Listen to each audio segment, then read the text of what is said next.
Good evening or good morning, wherever you are in the world. I'm Sam Joseph, and I'm moderating the first YouTube session of the 7th fall edition of our Read for Pixels campaign.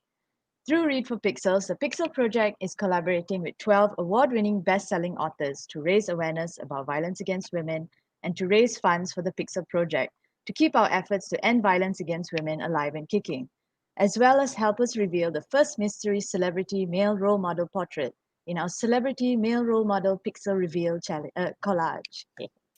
We'll be telling you more about the Read for Pixels fundraiser, which has tons of exclusive author goodies a little later in this session. And you can find out about the Pixel Project at thepixelproject.net. So today, we have a very special guest for our live Read for Pixels discussion and Q&A session, the fabulous YA fantasy author Kat Cho. Kat is a YA author who loves to incorporate her Korean heritage in her writing, especially if it involves describing food. So she loves anything that encourages nerding out, including reading, K-dramas, K-pop, and anime. She's the author of Wicked Fox and Vicious Spirits. Kat has also generously donated 2 super exclusive Wicked Fox goodie bundles to the stash of author goodies we have up as perks for donors at the Read for Pixels Rally Up fundraising page. So we have the Wicked Fox goodie bundle, which includes one first edition hardcover of Wicked Fox, signed and personalized, one first edition hardcover of Vicious Spirits, also signed and personalized, and one set of 3 Wicked Fox character cards. This goodie bundle is available to donors anywhere in the world, but you better hurry up to donate to get it because Kat only has 2 of these gorgeous bundles available. And if you've seen the artwork, you would really want to snatch them up as soon as possible. So please give generously. All funds go towards the Pixel Project's work to help end violence against women. And if you're watching this session on YouTube right now, you will also be able to ask Kat questions live. Just make sure you're logged into your YouTube account so that you can type your questions into the chat box to the right of the YouTube screen. And Anusha, who is today's producer and chat box moderator, will relay them to me to read out to Kat to answer. So now I'm going to hand it over to Kat. Welcome to Read for Pixels, Kat. Hi, thanks for having me. So I'm going to read from my debut YA fantasy Wicked Fox. Oh gosh, this camera. Okay. Which is based on the Korean myth of the Gumiho, which is a 9-tailed fox who has lived for 1,000 years and can now change into a beautiful woman or girl in order to lure in men and devour their energy so she can continue to live her immortal life. It takes place in modern day Seoul, but also kind of incorporates a lot of the old myth of the Gumiho. So I'm going to read chapter 13, which is a scene where Myung, who is our main Gumiho character, she's 18 years old. She's been moving around Seoul a lot her whole entire life with her mother in order to keep their secret. And she's at a new school where she's accidentally exposed her secret identity as a Gumiho to Jihoon, who is a human boy. Jihoon has promised to keep her secret, but she is really wary and tries to keep to herself and doesn't like making friends. So in this scene, it's very apparent that Myung likes to keep to herself. Okay. Myung's days slowly became routine. She was a fan of order. It ensured that there were no unforeseen variables. If she knew what each day would bring, she could better control her world. However, it felt strange to have routine while a ticking time bomb sat in her pocket. The Yawagusel was a heavy reminder that her days were not completely normal. Jihoon, on the other hand, was completely random. He never did anything consistently. He liked to goof off from class or sleep, but never with any rhyme or reason. More often than not, he'd be in the computer lab instead of class because he went there to play games. Jihoon had an odd skill for getting away with doing as little work as possible and staying in the teacher's good graces, probably because he had a wickedly boyish face and an equally mischievous grin. It worked well to get him his way. She hardly spoke to anyone during the school day. It was one of her top coping mechanisms. Ignore everyone until they started ignoring her too. The only exception was Jihoon. He would say casual hellos to her in the hallway, invite her constantly to sit with him and his friends at lunch. The accompanying glares from Somin would have stopped her if she wasn't already eating lunch alone on the outside steps. But the only place she couldn't avoid Jihoon was the bus. It had become a strange part of her routine. He'd always sit beside her, babbling about his day, asking her questions about hers, and when she didn't answer, he'd just keep rambling on. It was an odd new experience to have someone who sat with her, talked with her, and annoyed the living daylights out of her. She started to recognize his small habits, how he tapped his fingers against any surface, a mindless action, how he accepted everyone, and in turn, people gravitated towards him.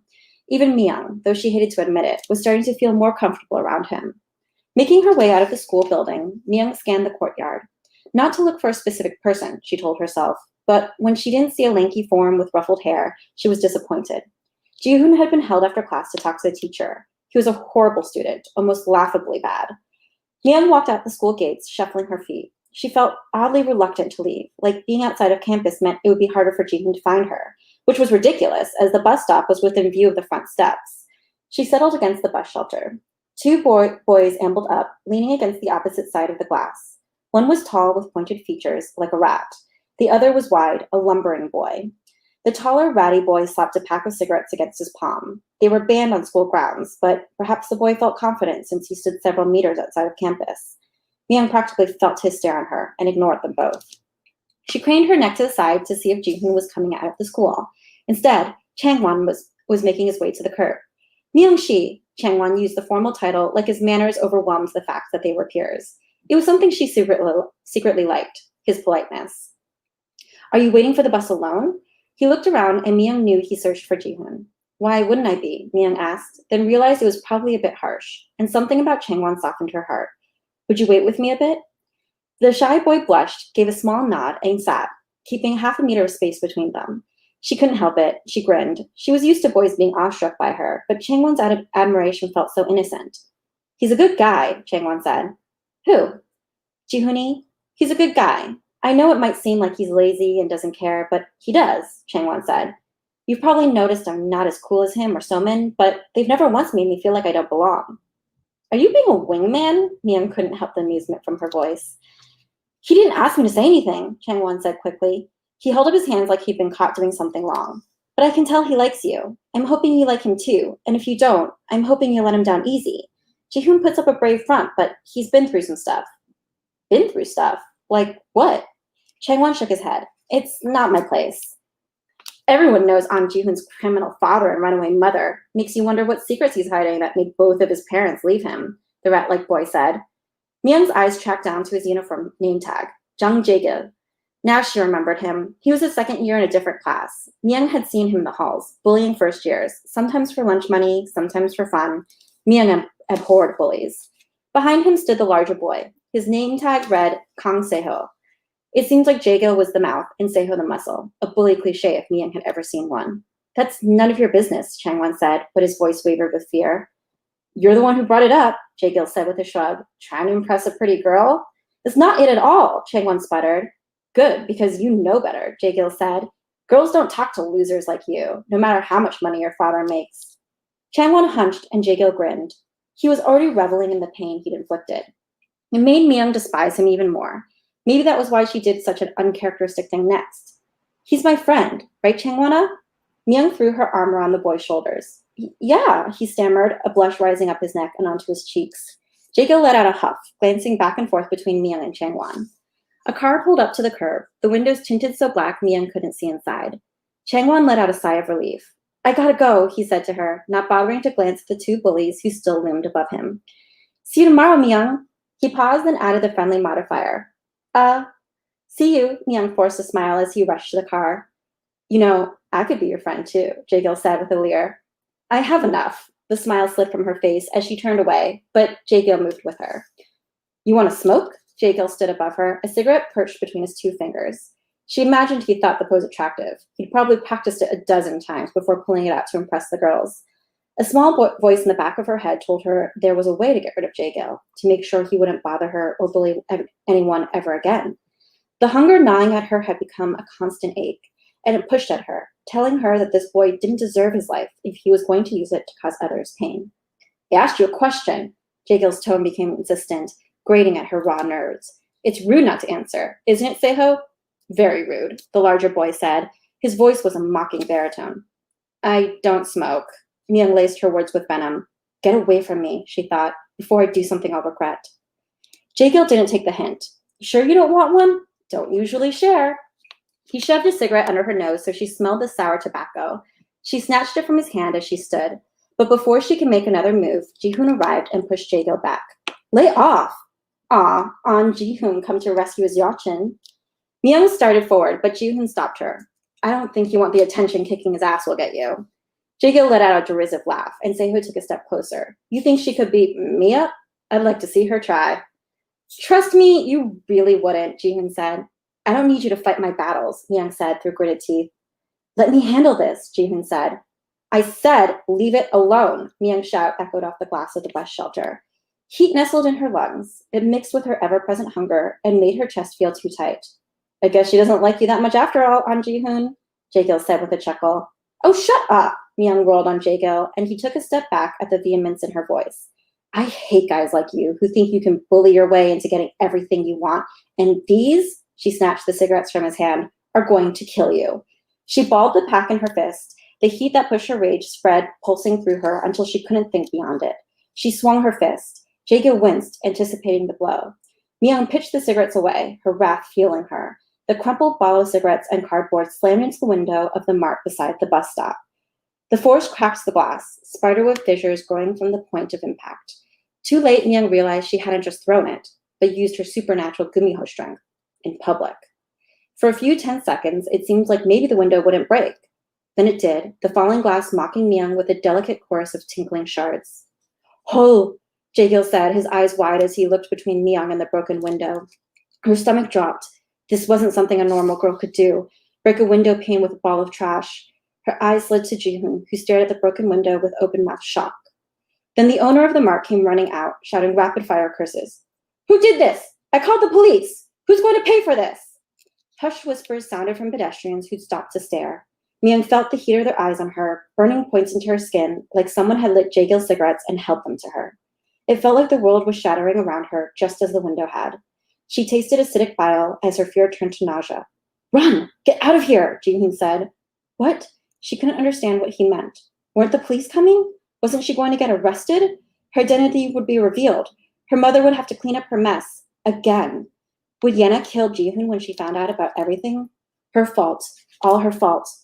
Jae-gil and Seo gave shouts of alarm before they took off, the store owner chasing them down the street. You have to leave before the police get here. Ji-hoon shoved her, so she stumbled a half-dozen steps away. She let the momentum carry her until she was jogging, and then she was running, and then she was sprinting. That's, yes.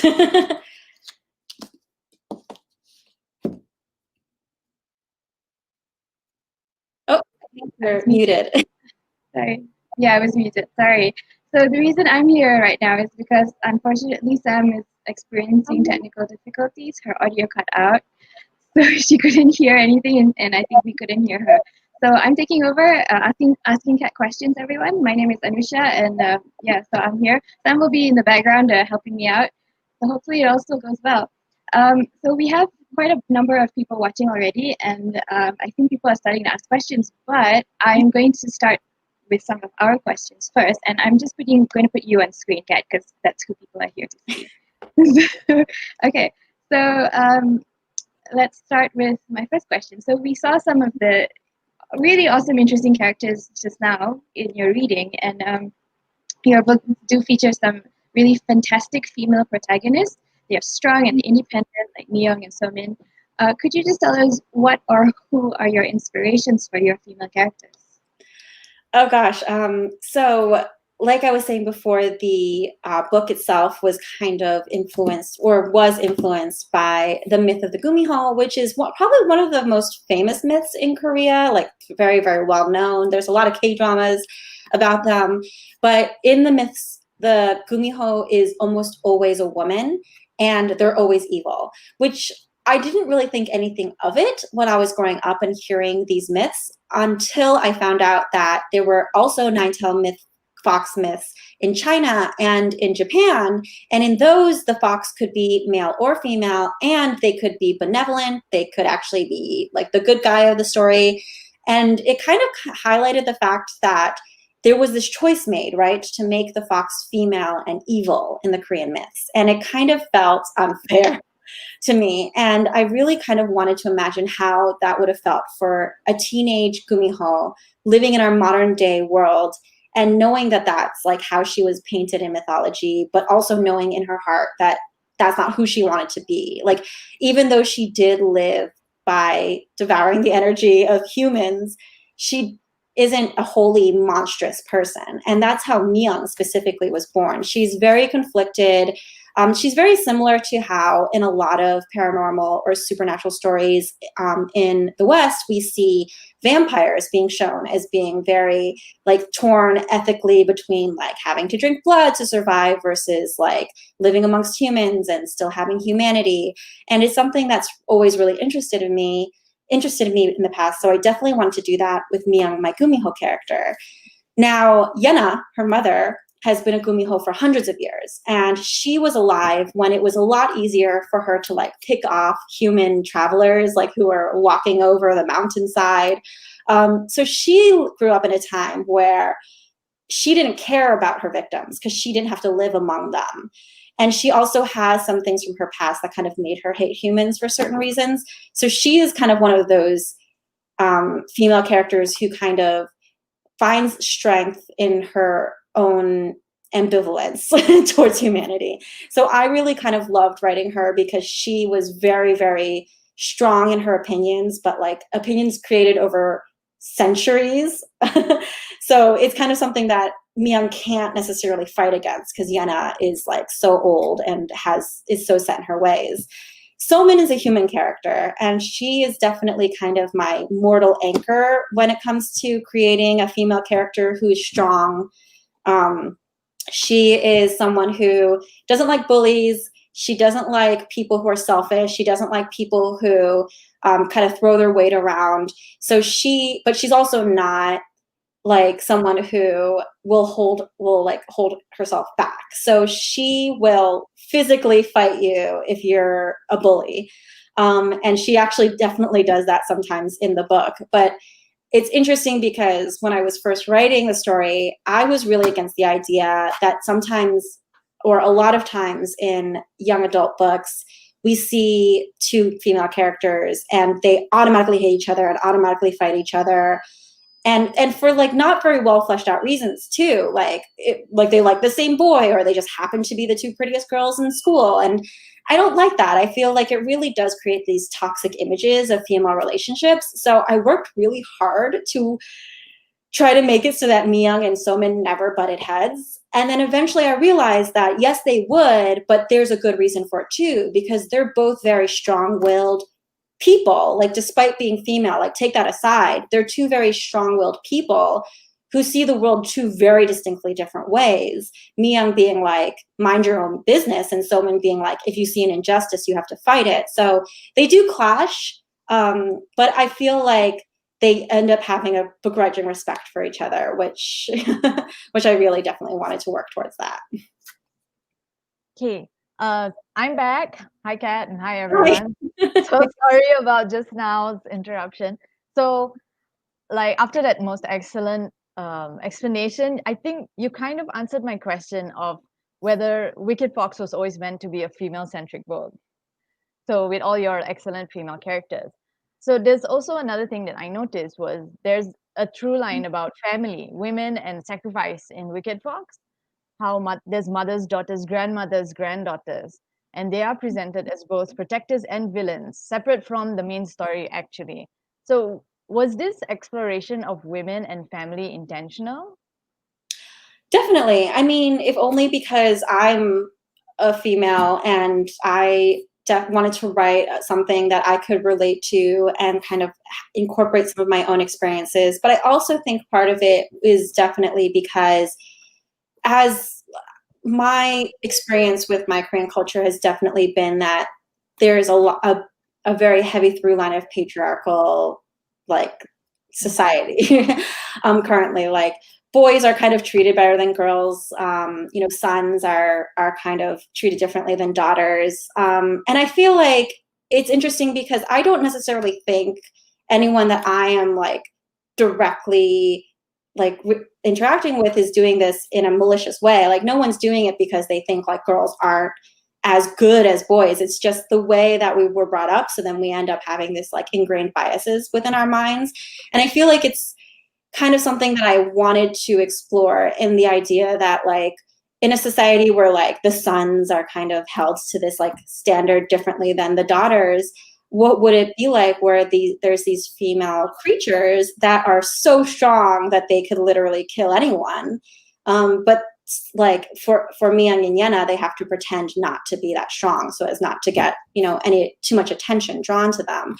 And so I definitely kind of wanted to play with like that dichotomy a little bit. But then at the same time, I also just wanted to show like the diversity of female existence within the society, because one of the things that I also have noticed being diaspora and being raised in the United States is that sometimes there's this false impression that a good Asian female is quiet and demure and like small and petite and pretty and like easy going and stuff like that. And I was like, I mean, obviously that's not true. Like everyone is so different and diverse, no matter your culture, no matter where you were raised. And I think for me personally, like I am definitely a little bit louder, a little bit more hyper. I get really excitable. And I did hear things sometimes growing up being like, this isn't, you know, the proper Korean daughter way to be, like, you know, just be quiet and be well mannered and study hard.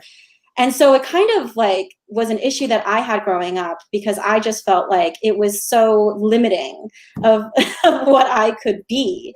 So I definitely want to show that there's so many different ways of existing as a female in the world, but also within the society that I was depicting in the book. So we have Somin, who's like loud like I am, but like fights for justice. We have Miyoung, who is quiet and demure on the outside, but she has so much power. She has so much turmoil on the inside.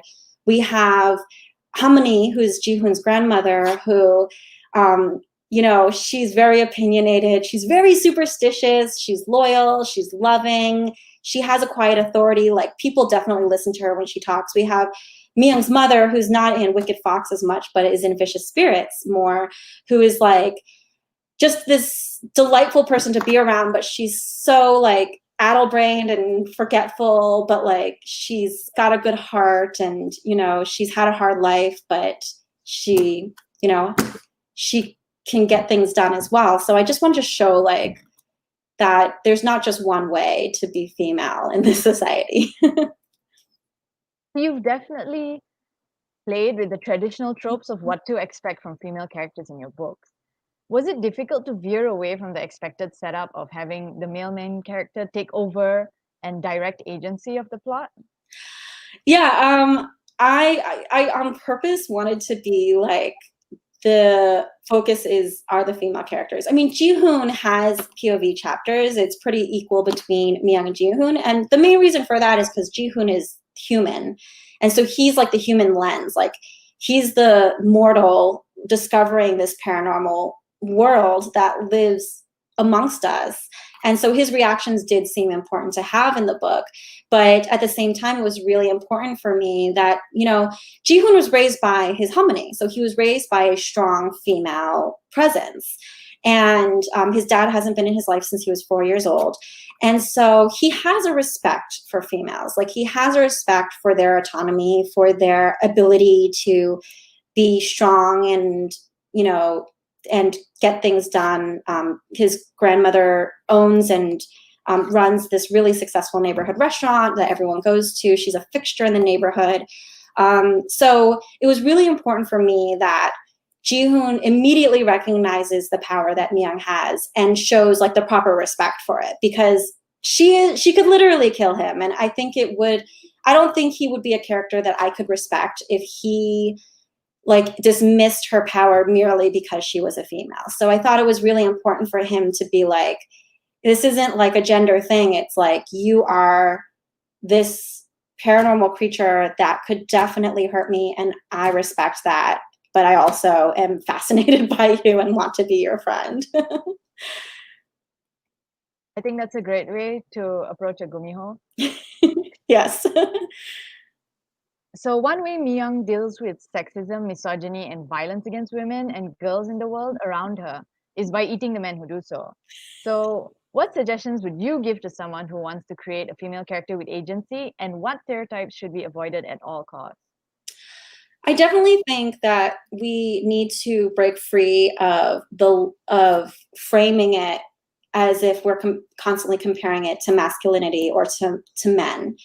I think that it's really wrong, and it's also very much like playing into this gender binary that I think is very wrong. I think that, you know, gender is definitely on a spectrum, and so there's multiple reasons why we need to stop doing that. So we need to stop saying like she's strong for a girl, like she's fast for a girl, you know. And also we need to do away with the fact that that female characters are often, like, in order for them to be able to be the main character, they have to be likable. And when a female character is unlikable, people like try to equate unlikable with unrelatable. But that's not true, because like there are times when girls just like can't handle things that are going on in their life, and they lash out and they do things that maybe aren't the smartest things to do, and they do unlikable, not smart things.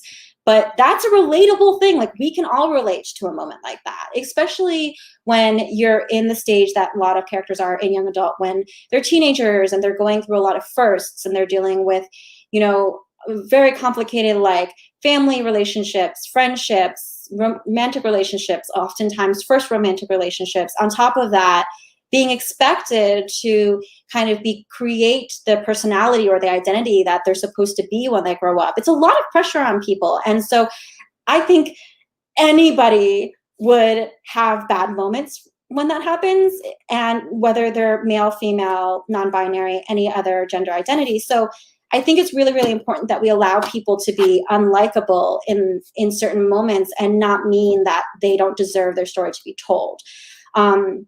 I also think that it's really important that we like allow girls to do things that are traditionally expected of girls without pointing it out. Meaning, like, if a girl is doing something that we have been taught, you know, our whole entire lives is like a traditionally masculine role, letting them do that is great. But if you're letting them do that and you're constantly like pointing out like, oh, look how great it is, I'm letting her do this traditionally masculine thing, then you're kind of shooting yourself in the foot. You're like undoing the good that you were trying to do in the first place. So it's kind of like, we have to, as creators, we have to unpack our own ingrained biases. And we're constantly doing it too. It's like, with every draft we write, with every revision we do, with every reader we ask to read it, like, we have to continuously be questioning, you know, what's our purpose for choosing this path for her? And what's our purpose for choosing this, you know, way of framing it and describing it? And is it because it's what's right for the character, or is it because I'm playing into these gendered expectations that I don't realize that I was playing into in the first place? So I think that's really important, just to break ourselves free of that mindset.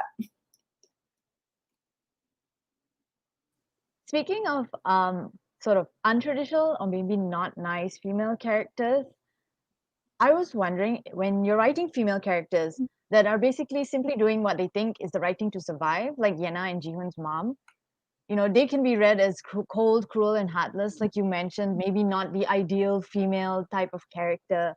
But when you're writing these kind of characters, do you feel pressured by gender, cultural stereotype, or even publishers and like reader expectations to make them more likable or relatable when you're writing them? I mean, I do think about it. Definitely. I mean, I think it's hard not to, because we see how people react to other female characters that are cold, and or like don't have like the mothering or like feminine emotions that like people are expecting of them. I feel like a really good example is Rey in Star Wars. You know, people were really, really mean about her. They called her Mary Sue. They like said that she wasn't very feminine because, you know, she wasn't wearing Princess Leia dresses, and she was like, you know, climbing into the wreckage of like old, you know, Imperial ships and stuff like that. But I feel like she felt like a more interesting main character to me than Luke Skywalker did in the first Star Wars film. I feel like he was very predictable in everything that he was going to do, whereas Rey, because we haven't really been able to see a female lead like that in such a huge blockbuster sci-fi film like Star Wars, that her decisions all felt interesting and dynamic. And I think that that's the thing, is that we should allow our female characters to take front and center. Like, we shouldn't be afraid of it. And I think that if you're going to fail, you should fail spectacularly, honestly. Like, I feel like it's worse to be hesitant about it and to make them only like halfway as like cold and calculating as you wanted to, because then I feel like it makes them seem weak. And so if I think there's a character that proves that people are ready to embrace like cold female characters after a time, and that's Levana from Cinder, from the Lunar Chronicles. I mean, she's the villain, so I think because she's the villain, people were more okay and willing to let her be cold. But people ended up getting like really fascinated with what made her the way she was. They wanted to know her backstory, so much so that a whole novella was published about her, because people wanted to know more about her. So people are willing to embrace that character. It might take a little bit longer for them to realize that they like them, but I think we shouldn't be holding ourselves back. I totally agree with you. I mean, women are people too, so there's like a whole array of different types of women, and expecting them to just all be nice or all be completely evil is just so unreasonable. Mm-hmm. So onto the male-female relationships in your books. Sorry. So the relationships in your books between men and women, boys and girls, they're generally quite equal, and especially your male characters, Jihoon and later Juno, they are quite respectful of women, and not necessarily only because the women might, eat them, and that's not really something you see quite often in science fiction and fantasy. So one of the things I wanted to ask was, the line between consent and coercion isn't always very clear in fantasy books, regardless of whether it's epic fantasy, urban fantasy, or paranormal romance. So this idea of like consent for relationships, do you think it's an issue that writers in the genre have started tackling successfully in recent years? Like, have they made it more obvious that consent is important and not this like romanticized idea of consent that maybe we wouldn't recognize in real life? Yeah, I definitely think that people, I mean, I feel like we're having more open conversations about it, and that is translating to how people are writing their characters and imagining their worlds. I do think that in a lot of ways, because fantasy and even sci-fi in a way is kind of like, is getting inspiration from like medieval times, in terms of like how they build up their worlds and how they build up their relationships. They're also like allowing their male characters to be so aggressive, because like back in the day, like that was expected and that was what masculinity was. But I just feel like this is a fantasy world. So like if we can literally have orcs and dragons, then we can have a man who's masculine and strong and also respectful of women and asks for consent. And I think it's really important for us to unpack that, because especially so like for me, I write in young adult, and most of my friends who are writers also write in young adult. And so what kind of a message are we giving to our teen readers if we're saying that as long as, the boy says he loves the girl, it's okay for him to, force a kiss on her or to grab her? Like, it's not romantic. It's not okay. Like, if this happened in real life, like, we would be horrified. So why is it okay to have in fiction?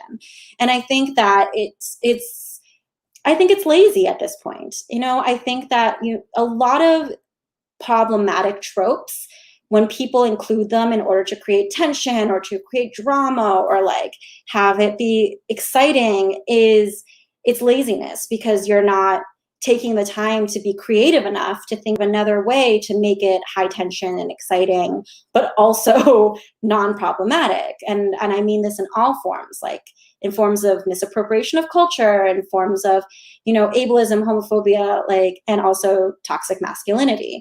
And so it was definitely very important for me, for my male characters, to be respectful, to always want consent first, but also to not self-congratulate for it, because that should be foundational. That should be basic. So like, even though Ji-hoon and in the second book, Juno is the main male character, even though they're constantly like, oh, if you say no, then okay, I'm going to step back immediately. They're never like, see, I did that for you. Isn't that great? They're never asking for congratulations, because they believe that that's basic and foundational as well. And so I think that, you know, and I find that like, it made it so that like the problems that the couples did have ended up being more interesting to me as a writer to explore, because they weren't based on like toxic masculinity or like miscommunication, because like the boy is like too forceful and the girl is too meek or anything like that. So it made it more interesting for me to write anyway. So yeah. Speaking of toxic masculinity, how much of an impact do you think it makes when writers like yourself reframe stories describing men, making them seem more complex and vulnerable, just as your characters are? How do you think that makes an impact on like erasing the promotion of toxic masculinity and also moving away from the dehumanization of women? Do you think that it helps? I mean, yeah, I feel like there's been a lot of studies that have come out that says that people become more empathetic through reading. Like, reading is one of the best activities to become more sympathetic and empathetic towards an experience that's not your own, and to kind of like try to understand that experience more, which is also why we have a lot of conversations that say like, people who are writing from their own experience, like for an underrepresented identity, is very important, because then that's an authentic story. And so when I'm reading a story about, like, say, the Black American experience, if it's written by a Black American author, then I'm like, okay, I have faith that like you're coming from a very personal place, and I can kind of, you know, try to empathize more with this identity and this experience. And I think it's important for you know, women to be writing strong women, but I think men should, I mean, obviously anyone should be writing strong women in their books, in order just to show that it's not, until we get to the point where it's not so novel that we're constantly pointing it out. Like, I want it to be so normal that like we don't even notice it anymore in the stories that are coming out. I think that's really, really important. We have a question from one of the viewers. A question. Let's see. Ryan Lasala asks, was it tough deciding to be an author when clearly you are a pop star, supermodel, and genius scientist? Oh my gosh, Ryan. Hello, Ryan. I'll actually answer this question like really honestly. It was really hard to decide to be an author. I don't know about this pop star supermodel thing, but I did work in medicine for a while, because, you know, I was trying to be like a good Korean daughter. Deciding to be an author is so hard, as you know, Ryan, because Ryan is also an author and he writes amazing books. Reverie is his book that's out right now. So yeah, being an artist is terrifying, because not only is it unsure if your work is going to, you know, be put out there at all, published at all. It's so hard to get published, but also like when you're a published author, you have to expect that people are going to engage with it and criticize it, and, you know, write reviews of like what they liked and what they didn't like, and that's absolutely terrifying. Yeah. Thank you, Ryan, for your insightful question. Okay. Stories are one of the most powerful ways of bringing about cultural change. Do you think that eventually the violent alpha male type of character will phase out of science fiction and fantasy writing, as, you know, people start to move away from, or at least like purposefully move away from toxic masculinity? Or do you think it's a stereotype that will stick around for much longer than expected, or even is a necessary stereotype? I mean,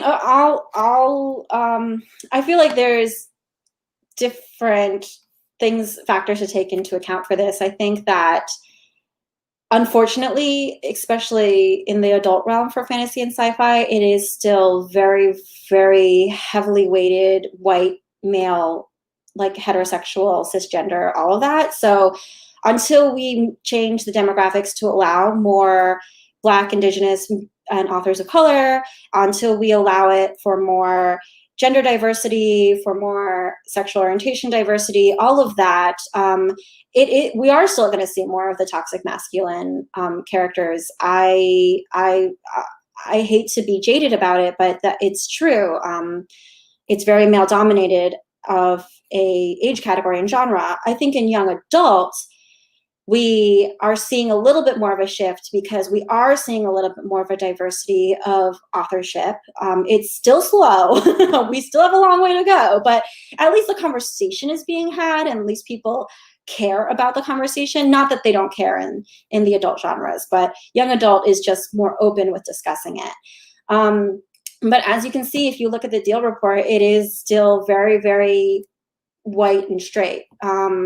So yeah, I think that we have to just keep on pushing for change in the creators, like the voices creating the stories, but we also have to push for changes in the gatekeepers. I think that this is a thing that we don't talk about as much, but it is important because the reason books get bought is because an editor or a publisher thinks it's worthy. And if you're an editor or publisher that is very, rooted in the white gaze, in the, straight, cisgender, all of that, then that's your norm. Like that's the lens you're coming from. So you might not find other stories relatable. So you might not want to purchase that, because the biggest thing that I will say a lot of my diverse writing friends get when they get a rejection is that it just wasn't relatable to the editor or the publisher. And that's a hard thing to argue with because it is such a subjective industry. So I think that we are still going to see a lot of these tough men kind of characters because it's like so ingrained in literature right now. And,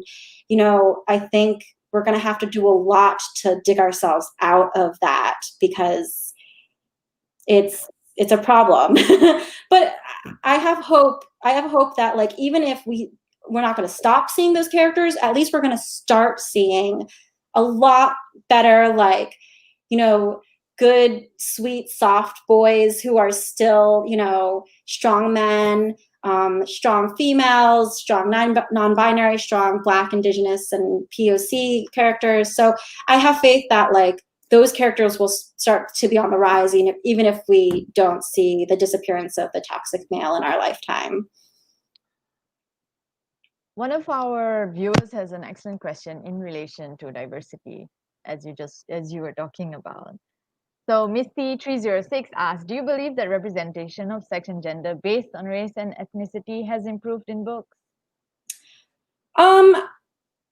Okay, so you mean like, okay, if this means sex and gender based on like intersectionality, meaning like female, like people of color or, things like that, then I do think that we are starting to get over that first hurdle.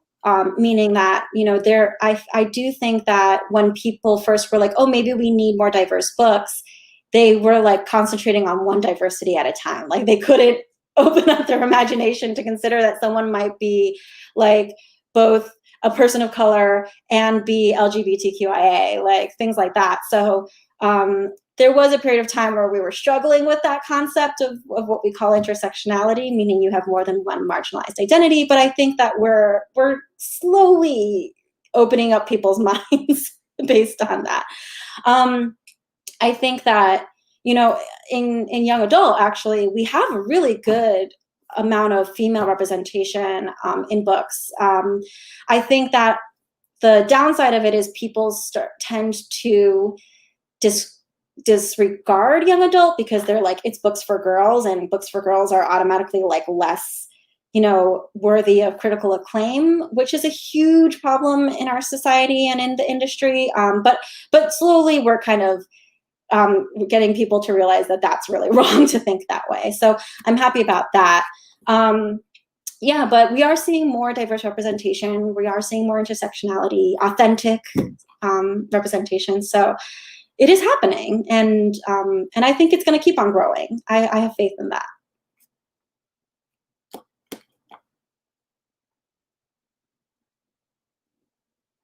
Yeah.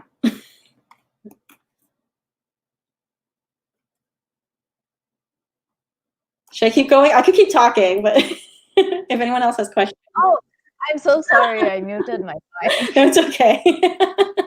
What is with me and audio problems today? Our next question is about violence against women, actually.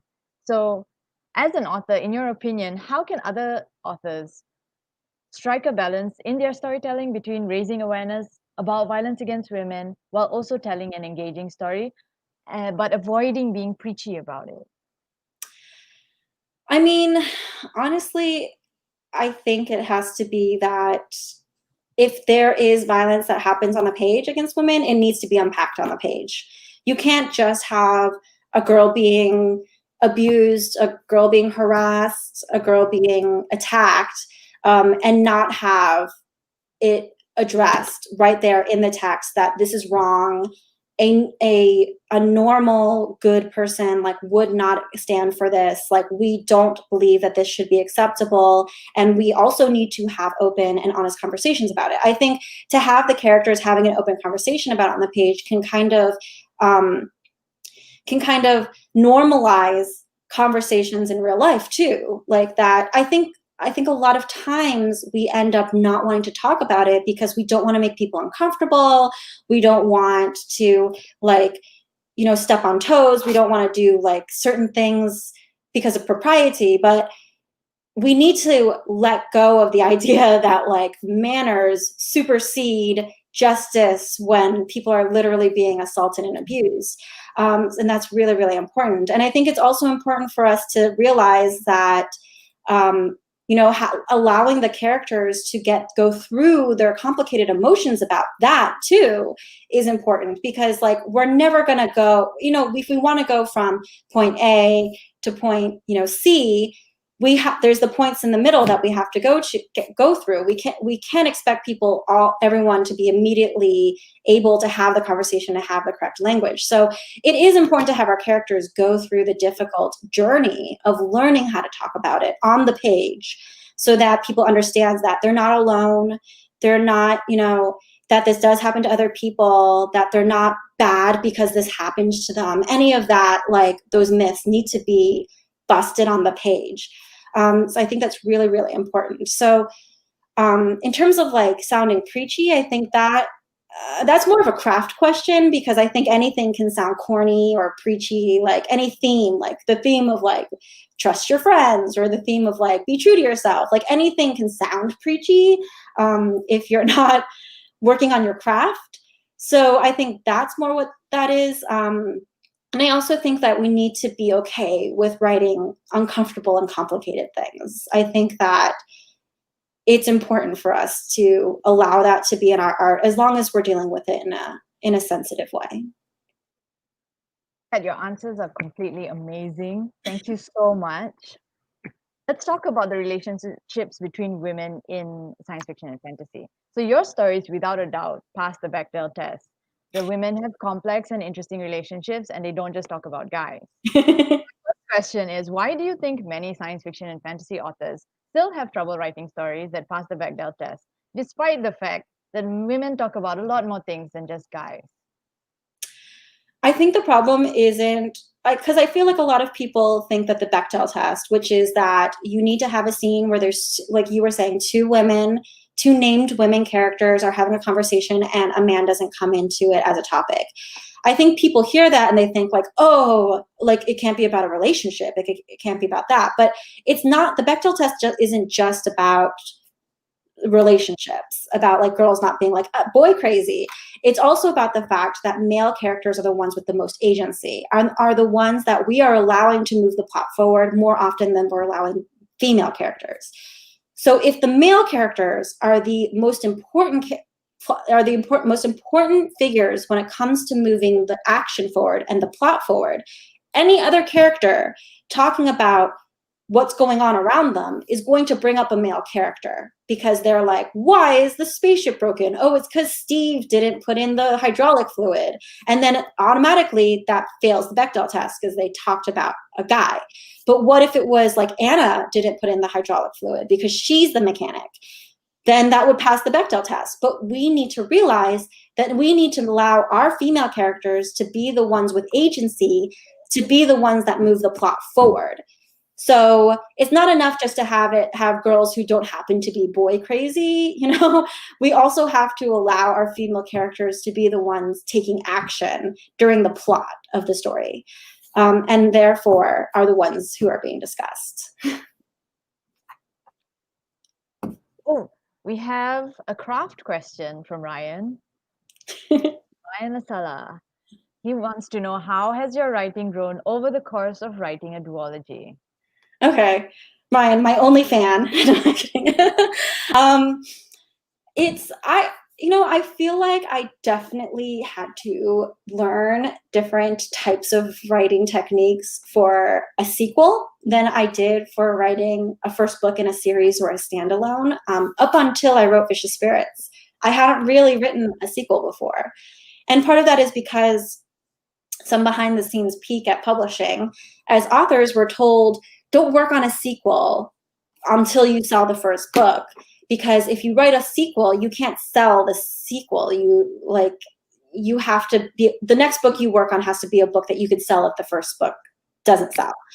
So oftentimes a writer won't write the sequel until they've already sold the first book. So Vicious Spirits was the first sequel I wrote. It was really hard because as an avid reader myself, I have a lot of expectations of sequels, and I wanted to make sure that it built on the worlds that I already created. It didn't just regurgitate the same conflicts and the same plot line as the first book. And I wanted to make sure that because I did kind of pull forward some extra characters, that all the characters were unique in their own right. I didn't want it to be like every character was a cookie cutter carbon copy of each other. So Somin as a main female character in Vicious Spirits is very different than Myung as one of the main characters in Wicked Fox, and Juno is very different and everything like that. So it was really important for me to do that, but then it also was just like me juggling a lot of different personalities in these characters and hoping that they all fit together. And I also decided to incorporate 2 new types of mythology in Vicious Spirits, which complicated it because I still had the Gumiho mythology, and now I also have Dokebi, which is a Korean goblin, and Joseon Saja, which is a Korean reaper. And I was like making sure that they all intersected well and worked well with each other and didn't get too complicated. And it was a lot, but it was also a lot of fun because I got to build on these relationships that I had established in the first book. So it was just me trying to make sure that I kept all the pieces like straight in my head. Science fiction and fantasy has had its share of critics saying that it's still too male dominated, despite a rising number of prominent and well-respected, well-known female authors. What do you think needs to be done to make fandoms as a whole, whether it's comics or gaming or books, more welcoming for women and girls? I think it's like treating us as humans. I mean, that sounds like a really simplistic answer, but it's apparently really hard for people to do sometimes. It's not just in terms of the fans and how they see us, it's in terms of how the industry sees and treats us, and everything intersects. And, you know, authors aren't just sitting at home writing their books. We're expected to promote our books. We're expected to go to conferences and festivals, be on panels, talk about our books. And the unfortunate truth is that at a lot of these sci-fi fantasy conventions, there's a lot of harassment that goes on of female panelists, and they're not well treated, whether it's by fans or you know, by their male counterparts on panels. And that there needs to be better handling of that. There needs to be more zero tolerance. And until the industry starts to treat us like we are just as worthy of being on these panels and being in these spaces as men, we're never going to get the respect and recognition that we deserve. And then this kind of reverberates out in a ripple effect into what awards women are nominated for and what accolades we get. And because a lot of this does feed back into our sales. It's like, oh, if they're at Comic-Con, they must be cool enough. Like the fans will be like, oh, they're cool enough that like I want to check out their book, or they see us on a panel for the first time there, and they'll finally check out our book. If someone gets a Hugo Award, then people are more likely to check out their book. So, if we are being de facto pushed out of these spaces because we're not safe, then that's a problem, and the industry needs to change in order to make sure that we are safe in these spaces. That's an excellent point, because usually people will talk about, like, yes, they say these places are not safe, but they don't talk about the fact that, people are actually being pushed out of these spaces. So that is an excellent topic.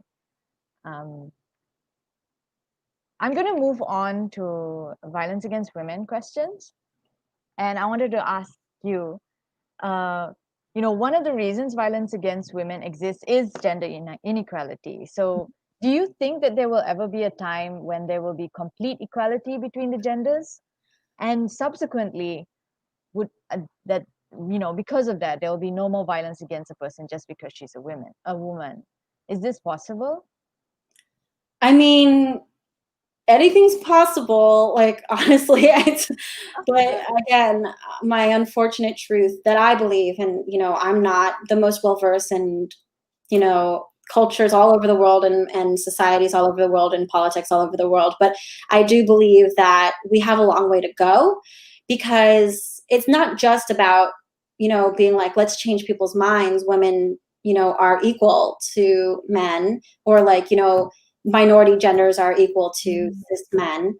I think that we have to realize that the foundations of our societies and like the laws that we have, even, or like the companies we have, are very, very sexist. And so we don't only have to, we're not starting from zero. Okay. We're starting from a deficit. And that's something that I think a lot of people do not realize. It's like, yeah, you hired a woman for this position, but you didn't realize that all of her coworkers are male. Her manager is a male. She doesn't have good mentorship, and she's being paid 75% of what her male counterparts are being paid.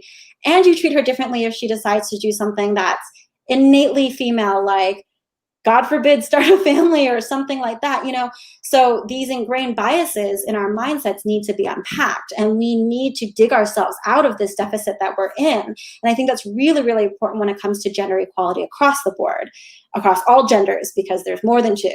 So, but like, especially if we are talking about female versus male, women our legal rights are just not at an equal place as men's. And we need to realize that. And it's really important for us to do that, because it's not good enough to just like make small surface changes. We need to dig deep into the foundation, because foundationally, our world is very sexist, and women are unsafe. So we have to fix that.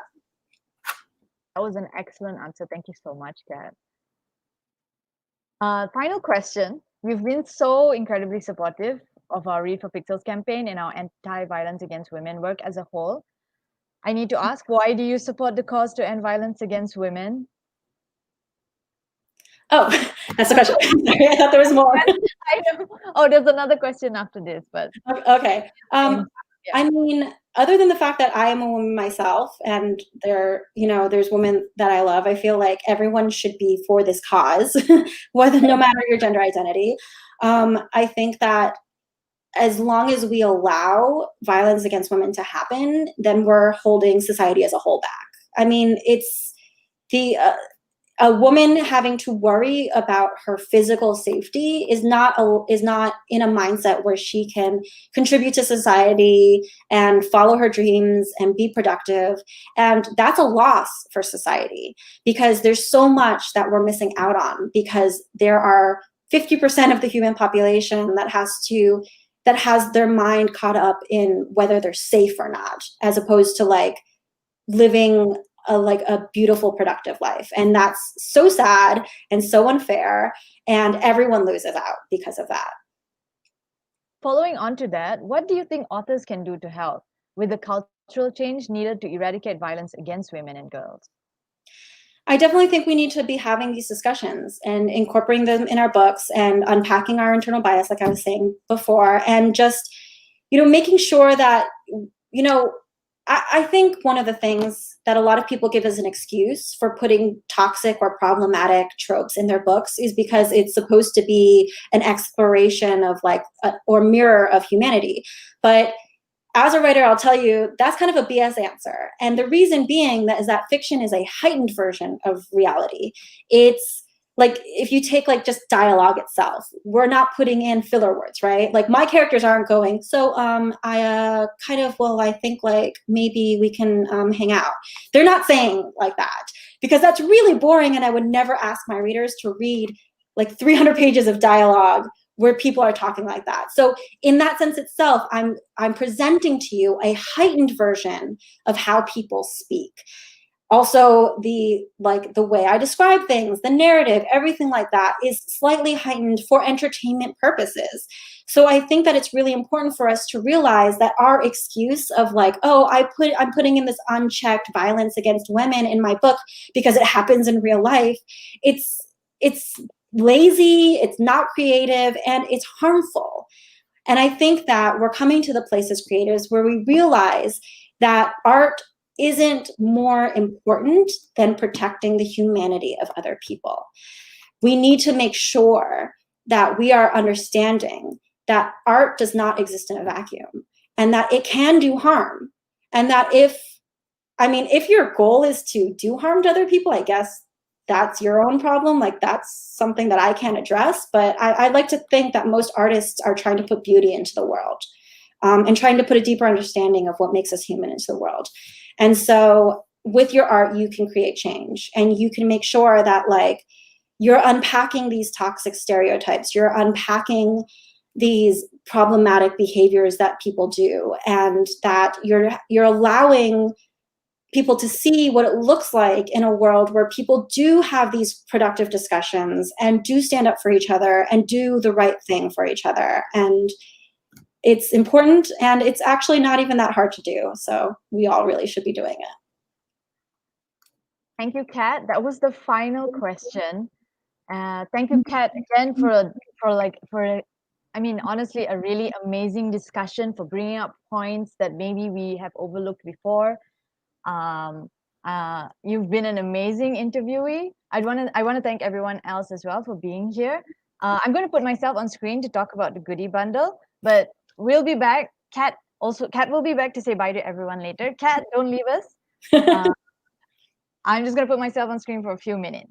Thanks so much again, Kat. Hi, everyone. So I'm going to talk about the goodie bundles. Kat has generously donated 2 super exclusive Wicked Fox goodie bundles to the stash of author goodies we have up as perks for donors at the Read for Pixels Rally Up fundraising page. So the goodie bundle consists of one first edition hardcover of Wicked Fox, signed and personalized, one first edition hardcover of Vicious Spirits, also signed and personalized, and one set of 3 Wicked Fox character cards. So this goodie bundle is available to donors anywhere in the world, but you better hurry up to donate, because Kat only has 2 of these gorgeous bundles available. Please give generously. All funds go towards the Pixel Project's work to help end violence against women. There are also plenty more author goodies available from authors including Alwyn Hamilton, Meg Gardiner, RJ Barker, Kelly Garrett, Sarah Kuhn, Kendari Blake, and more. New goodies will be released every week through September. So please give generously to help us reach our goals. All funds go towards the Pixel Project's work to help end violence against women. So you can donate to get these goodies on Rally Up at bit.ly/R4P Rally Up 2020. Or if you want to learn more about Read for Pixels, go to bit.ly/Read for Pixels. To find out more about violence against women and what you can do about it, visit the Pixel Project's website at thepixelproject.net. So that's all that I'd like to share with you guys today. Okay. So Kat and I would like to say bye. Bye, everyone. Thanks for joining us. Thank you again, Kat. Thank you. Thanks for having me. Bye. Bye.